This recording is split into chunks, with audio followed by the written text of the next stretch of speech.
Hello, colors, and welcome back to Viva Barca. Welcome to another interesting episode where we are going to be discussing on the latest as usual. We start with Ronald Araujo, who is currently optimistic ahead of the derby clash against Espanyol. Of course, Araujo have been injured ever since a couple of months ago before the World Cup started.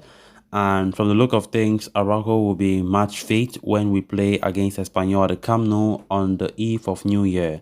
We are going to be discussing on that as we progress. Then secondly, talking about N'Golo Kante, it has been reported that Kante is pushing Barcelona for transfer decision. Of course, the midfielder currently wants an answer, according to new reports. So guys, before we get right into the full story, please do ensure to subscribe. Turn on the post bell notification to always stay notified whenever I post a new video. Consider liking the video and please watch it right up to the very end. Ronald Araujo continues to recover from the injury he suffered with Uruguay at the end of September.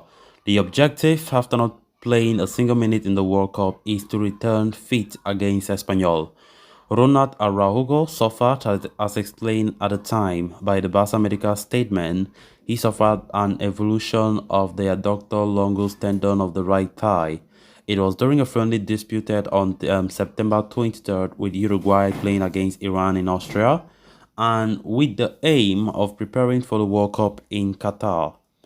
The footballer was barely able to play 6 minutes. Since then, he has not played again, although he claims to be optimistic ahead of the derby against Espanyol on December 31st at the Camp Nou.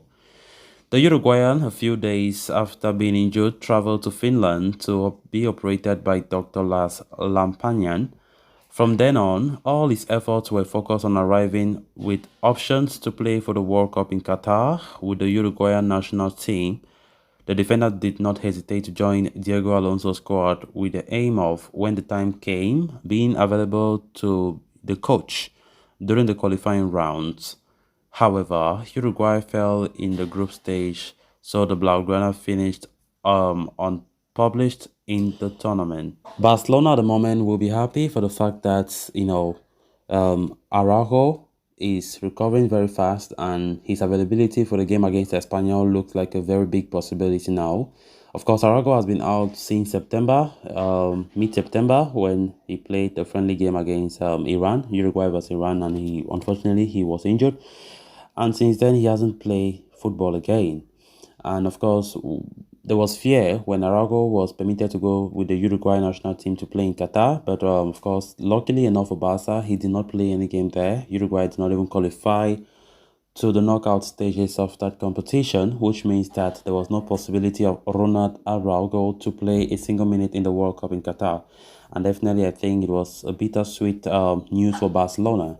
Of course, Araujo now is training with the rest of the squad who are back in training after World Cup, and the player is optimistic. Of course, we know Araujo, without any shadow of a doubt, is the best defender that we have got, the most reliable centre back. And even though we have tried to cope without Araujo playing as centre back while injured, still winning games, doing well in La Liga, except for the Champions League that we have really fucked up. But I think that Araujo coming to the team right now should be a very, very huge boost for us all. For the team as a whole, the morale boost, I think Araujo's match fitness is very, very important for the team. Araujo is a fighter. Araujo is a player who loves the club a lot, and I definitely think that him coming to the club is a big boost for the rest of the team. And definitely Xavi, speaking in the press, in one interview at Barca TV Plus yesterday, was so optimistic, saying that he's so happy for the fact that by the time we face Espanyol, Barca will likely not have any injury concerns, which means that Xavi himself knows very well that all the players will be made available at his disposal come the 31st of December when we play against Espanyol. So definitely this one comes as a big boost with Araujo getting match fit, and of course his recuperation is a big boost for Barcelona, the coach and everybody. Of course, let's see how it goes as we continue to compete for La Liga, which we are now topping by 2 points. Prior to the World Cup, we were topping Real Madrid 2 points, just lost 1 and draw 1, winning 12 games. So it's going to be great to see how we continue to compete in the league this season.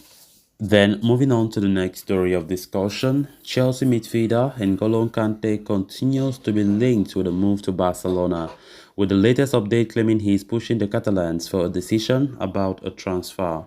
The Frenchman is out of contract at Stamford Bridge in the summer and could leave on a free transfer, making him a pretty attractive transfer target. Diario Sport reckoned he would be happy to move to Barcelona and, of course, would be willing to sign a pre-contract in January with the Catalans. There have apparently been negotiations between the two sides, but Barca aren't yet 100% decided on whether to go for Kante. Kante does have other important offers on the table and wants an answer so he can decide on his next move. Barca's main problem is, of course, financial. The Catalans aren't sure how much wiggle room they are or they will have in the summer, which is another reason why they haven't made a decision on N'Golo Kante. Xavi is thought to want to bring in a new midfielder, and the club have been linked with several options. Free agents Jorginho and Yuri Tillemans have also been mentioned, as well as Martin Zubimendi and Ruben Neves. The search for a new DM has been a hot topic of discussion for Barcelona. N'Golo Kante has been one of the most talked about as well, with among the many different DMs that have been linked. And getting this report that Kante really wants a Barca move. He wants Barca to make a statement if actually they will sign him or not. Of course, it comes as a surprise to me personally. Definitely, we know Barcelona isn't that much interested. Or let me say, Barca don't really place Kante at the top of their priority list when it comes to new DMs that they want to look to replace Sergio Busquets. Definitely Kante has been, like, I don't know, he has not been a Kante in the past. Kante has lost form, and definitely he will be a free agent as his contract at Chelsea comes to an end when the season gets over. And definitely he's desperate from the look of things to look for a new club. And of course, seeing the fact that Barca have been showing interest in him, Kante is, waiting for a response. Kante wants a transfer decision from Barcelona. Definitely, it's going to be interesting to see what Barca decides. It is no secret today, knowing that Xavi prefers Martin Zubimendi than any other midfielder that was linked in the recent past. And now that Zubimendi extended his contract, but even though the release clause still maintains at 60 million euros, definitely there's a problem there because Real Sociedad won't let Zubimendi leave that easily. So let's see how it's going to look like. Kante being another player who at his prime is the best DM, to be honest, in the world. Even though he has been injury prone and many things, he has not been on top of his game like in the past. I think that is the reason why Xavi and his coaching staff have not really placed him at the top of their priority list. So guys, with that, we have come to an end of this episode. Thanks a lot for watching. Until next time, bye for now.